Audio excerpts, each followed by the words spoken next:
Hello, welcome to the third episode of Conversations with the Headmaster.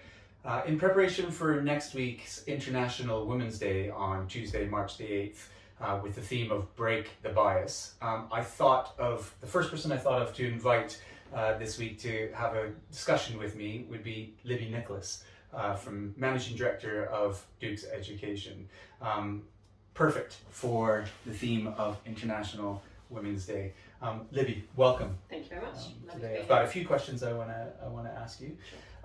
First of all, so I know many people in our community know you already and know who you are and what you do. But can you just, for the people that might not be so familiar with what you do, explain first of all your job, your relationship to HCH, but then the third part of that is, what's your story? How did you get here to be sitting on a sofa at Hampton Courthouse talking to me? Sure, thank you. Well, thank you for inviting me. It's an honour to be here. Always lovely to be at Hampton Courthouse. So my current role is Managing Director of Duke's Education, which means that I sit on the board of Duke's Education alongside Atif Hassan, our founder and chairman, and the other managing directors. But my background is education. I'm an educational leader and hopefully thinker through and through. And my role here at HCH is to bring healthy challenge to you and your colleagues, but also to be your cheerleader and to support and champion the changes and the direction in which you're taking this school. I also act as safeguarding governor for the school, so to make sure that all the children here are always safe, happy and looked after so they're able to learn and flourish. How did I get here? Gosh, well, I graduated from university and didn't know what I wanted to do at all. I had a very lovely, love-filled upbringing. And so, as many of us did in those days, I went straight into the city, into investment banking, which was fine. But I found myself on a Sunday evening not looking forward to getting up in the morning. And I didn't want to have many weeks like that. So I applied to lots of the graduate training schemes at the time and ended up working with the John Lewis Partnership on their fast track scheme. And as part of their development, their leadership development, they lent me to the Prince's Trust for a day a week to work with NEET children or NEET young people, not in education, employment or training. And it was really the first time in my early 20s I came across the damage that can be done to young people if they're not given the opportunity to be educated and to find within them their own brilliance. These were young people, not much younger than myself, who had fallen out of education or employment due to trauma, neglect, abuse, drug usage, and I felt humbled and guilty at the same time. And I felt like I didn't know or understand why I deserved to have had such a different experience myself. And so I absolutely loved working with these young people, and it culminated in a 6-week residential where I lived with them, talking with them about confidence, belief, esteem, very much just listening to their stories. Wow. And at the end of the programme, all of the young people were back in education or employment. And I just felt this huge sense of connection and purpose to that work. So I handed my notice in at the end of the programme and decided to train to be a teacher, which was the best decision I've ever made in my life, because the magic of teaching, unlocking the potential of a young person is a true gift and a privilege. So I went into teaching, fell in love with it very, very quickly, found it in terms of classroom teaching very natural for me.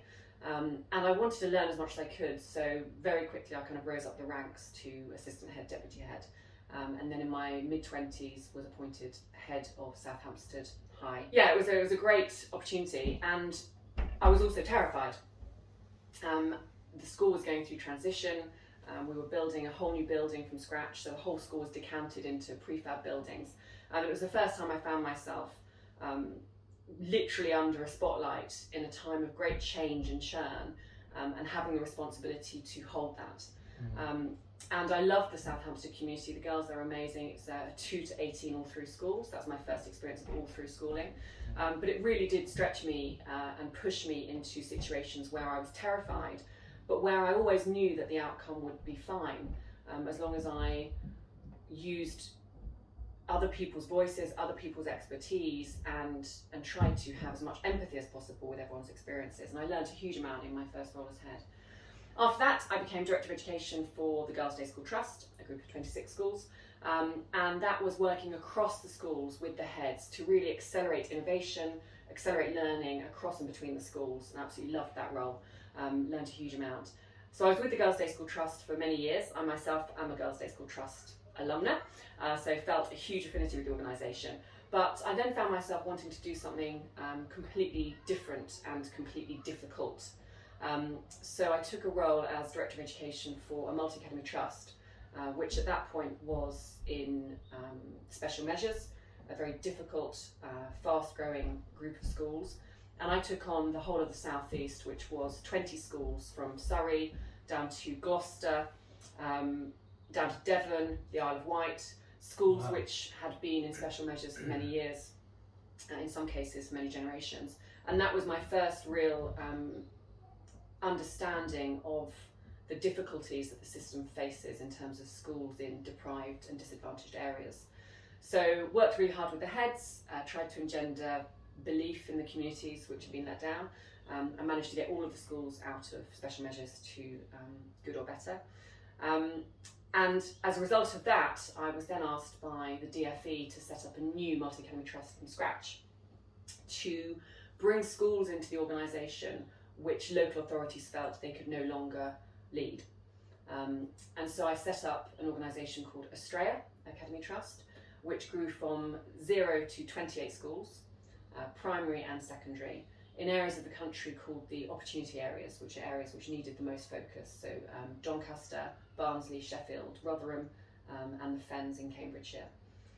And all of those schools had been let down, I think, through a lack of aspiration, a lack of inspiration, a lack of belief in the potential of those children and families.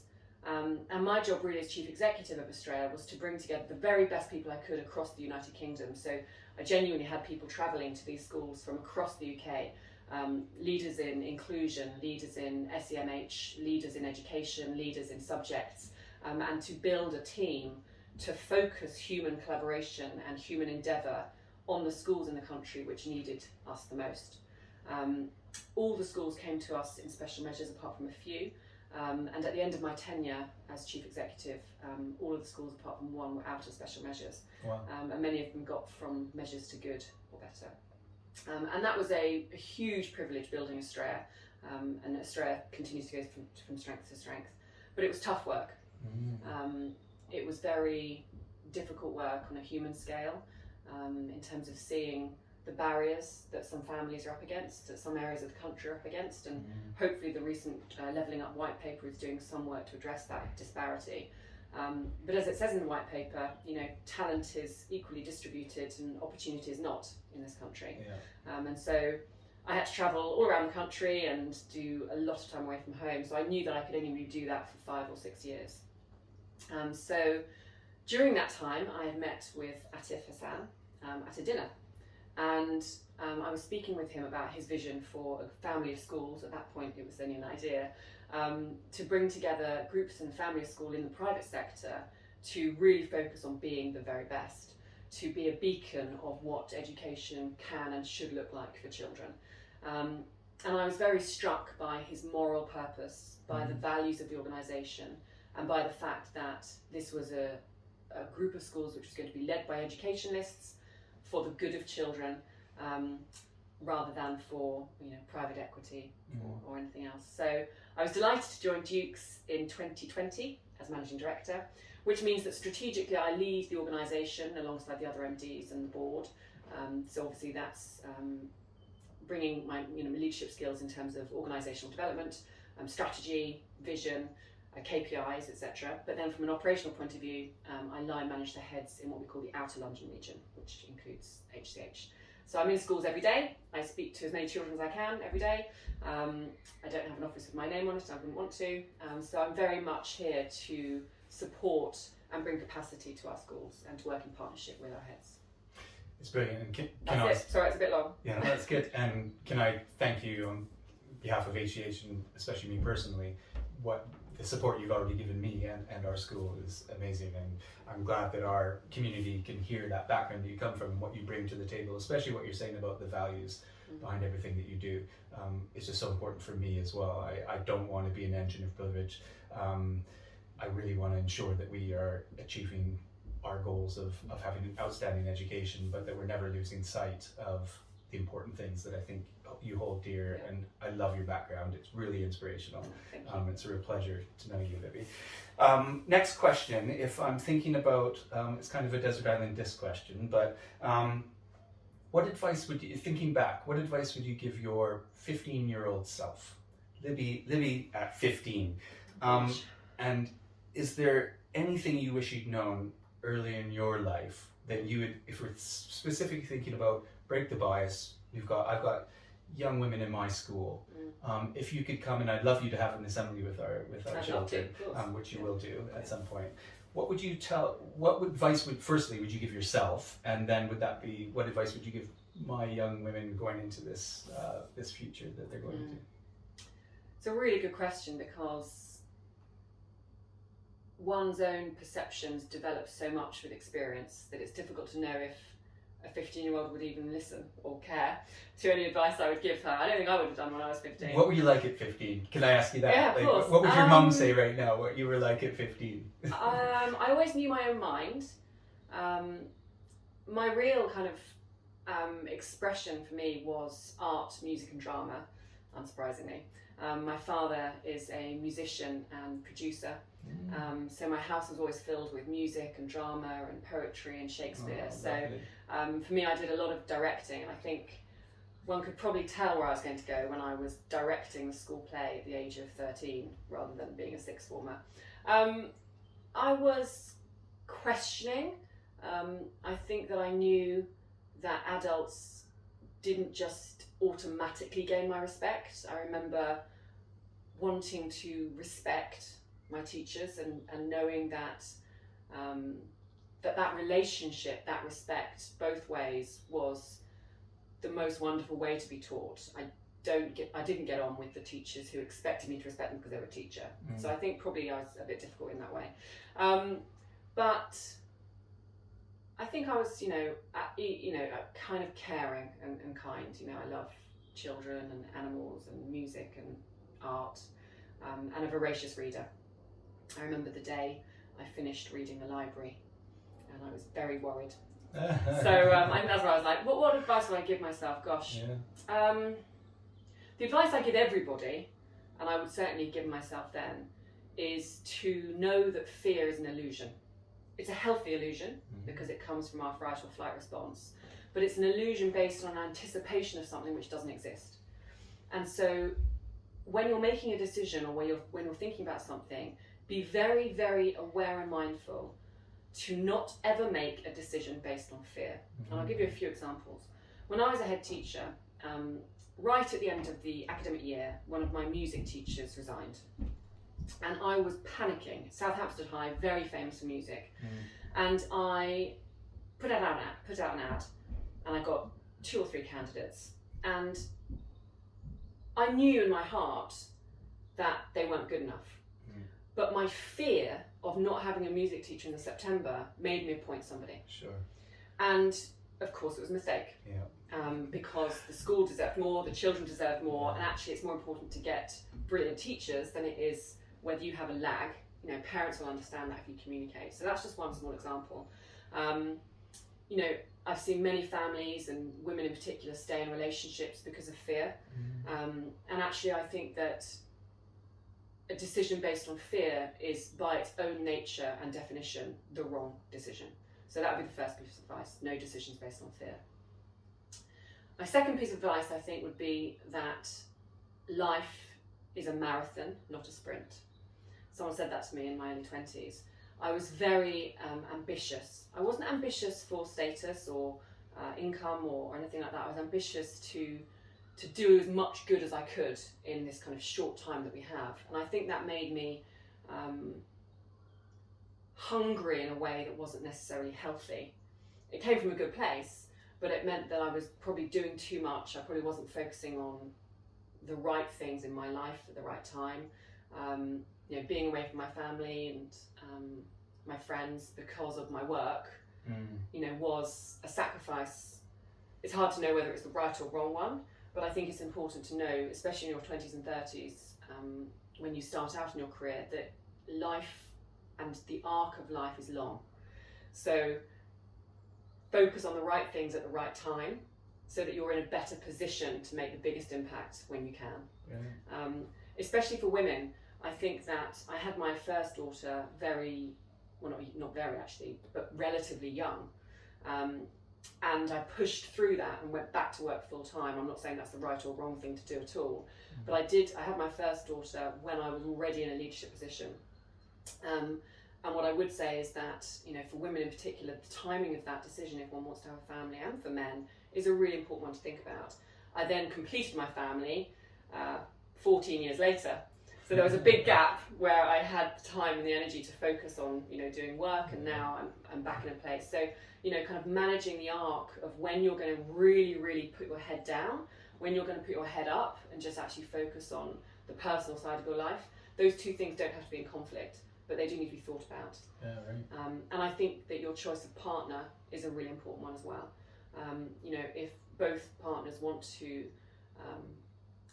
work and have an impact in a sphere, kind of at some point one has to stand up and one sit down, and then you can swap.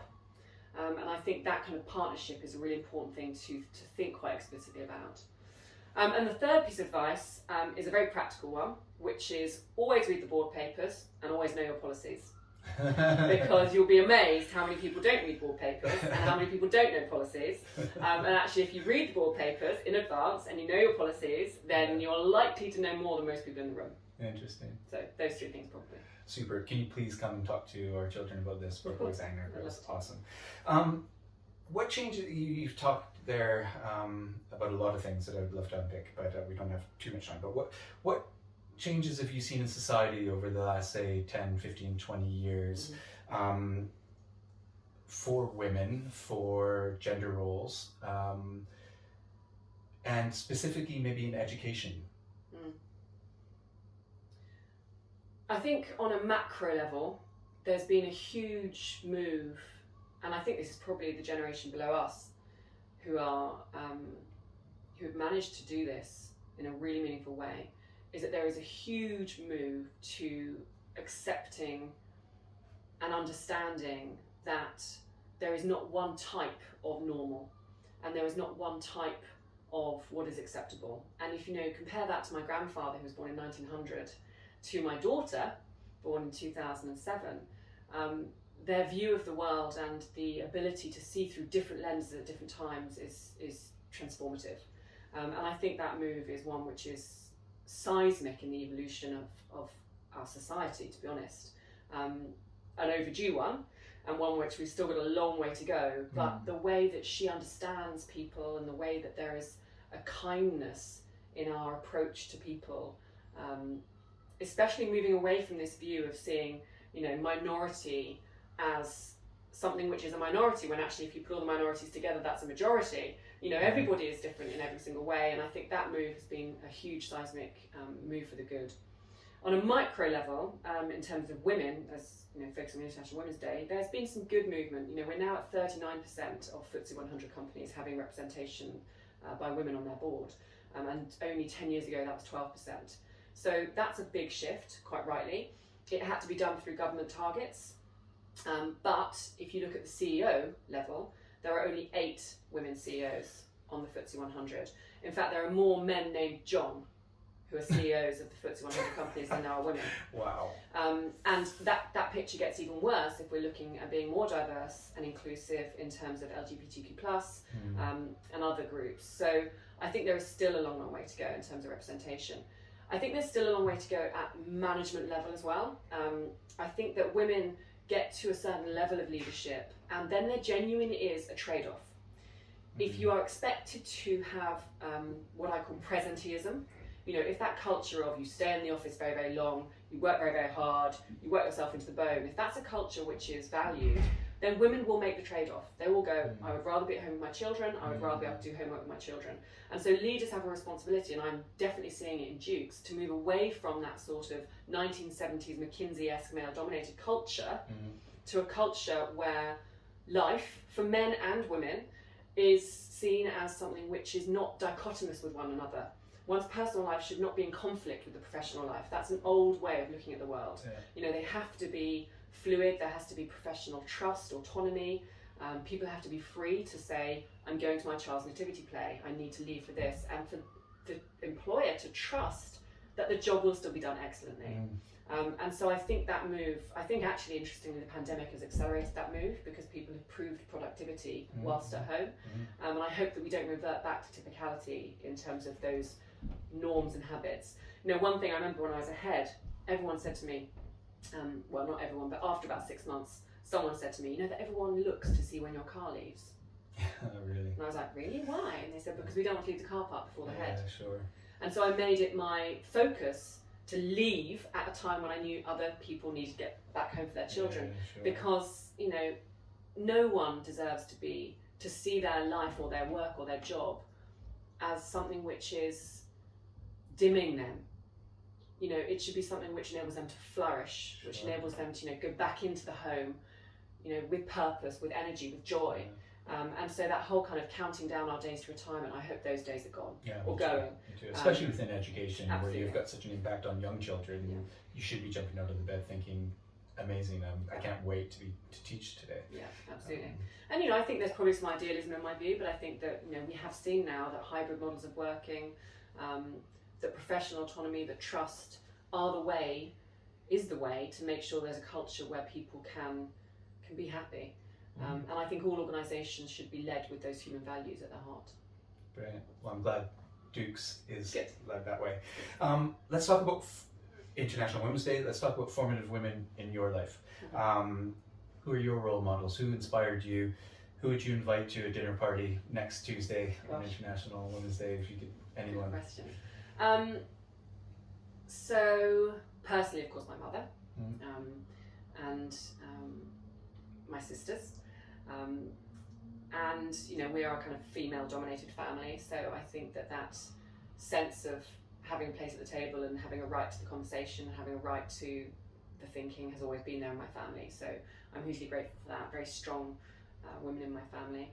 I didn't know my grandmothers, but certainly in my family there's always been a very strong female voice. I'm the middle daughter. So from a professional point of view, probably two women leaders who really were formative in my understanding of women leadership and leadership in itself. The first was my first headmistress when I was a newly qualified teacher, a wonderful lady called Maureen Martin, who was headmistress of a comprehensive school in Croydon. And she was kind of fierce in a brilliant way about protecting the education of the children in that school. And she would have kind of calls to arms almost.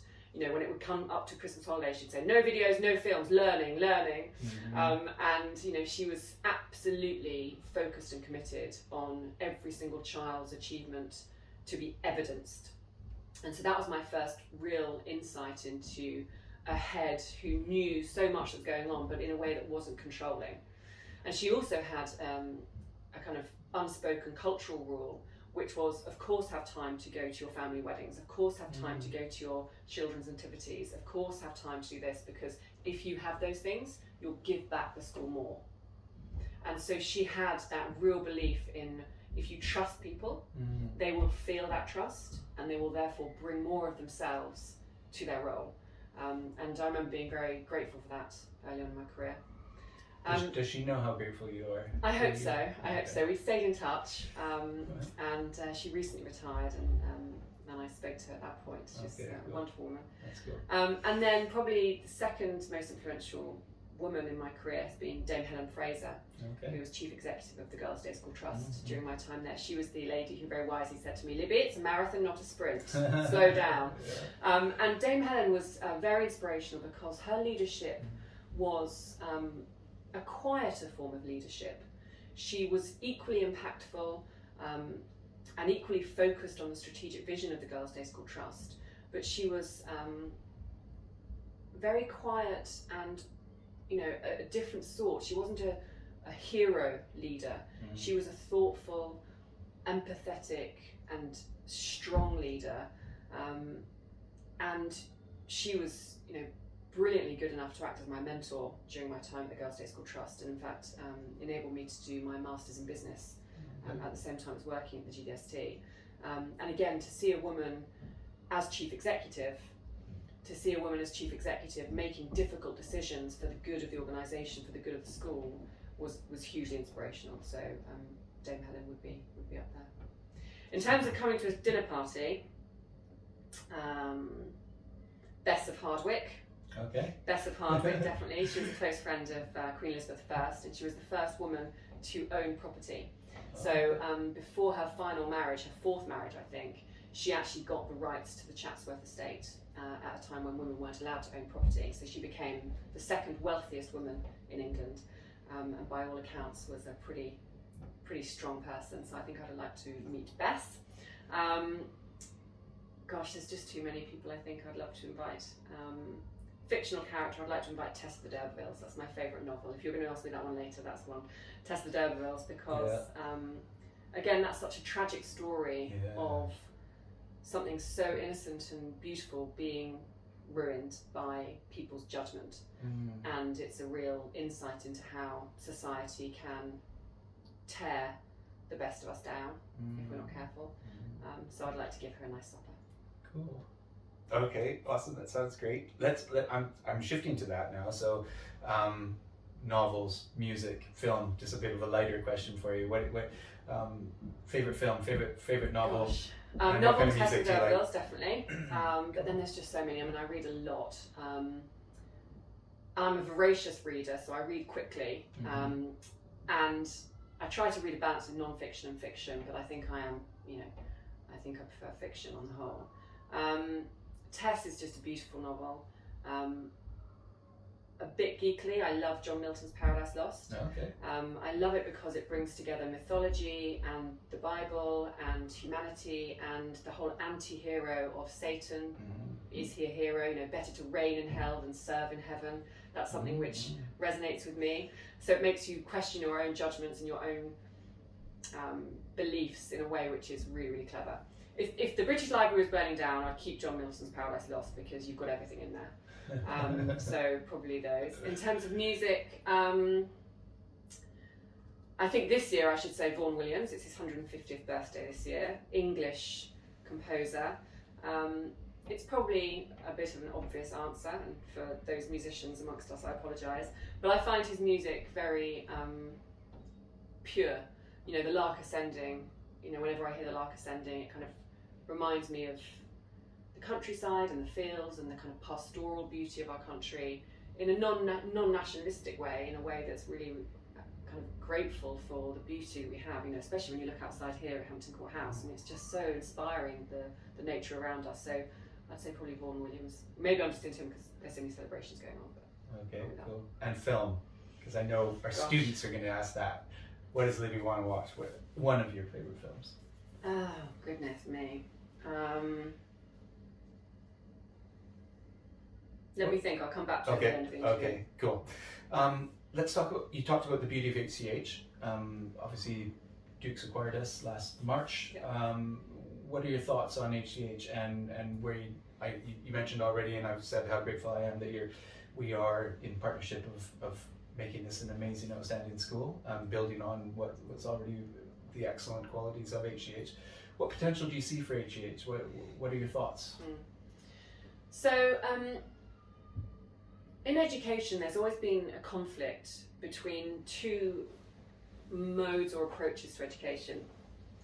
The first is, that old adage that minds are vessels to be filled, that the teacher imparts knowledge to a child and a child sort of fills up with that knowledge. The other approach to education is the educare etymology of the word, which is to unlock, and that actually education unlocks the potential of a child and brings out the brilliance which is already in the potential of a child. And indeed, I think that in Hampton Court House and across education, we're seeing a move towards a coming together, towards those two approaches not being seen as dichotomous any longer. And what I mean by that is, here at Hampton Court House, I see outstanding approaches to subject knowledge, outstanding teaching of cultural literacy, of music, art, performance, oracy, of all of the great subjects which the teachers here are so expert in.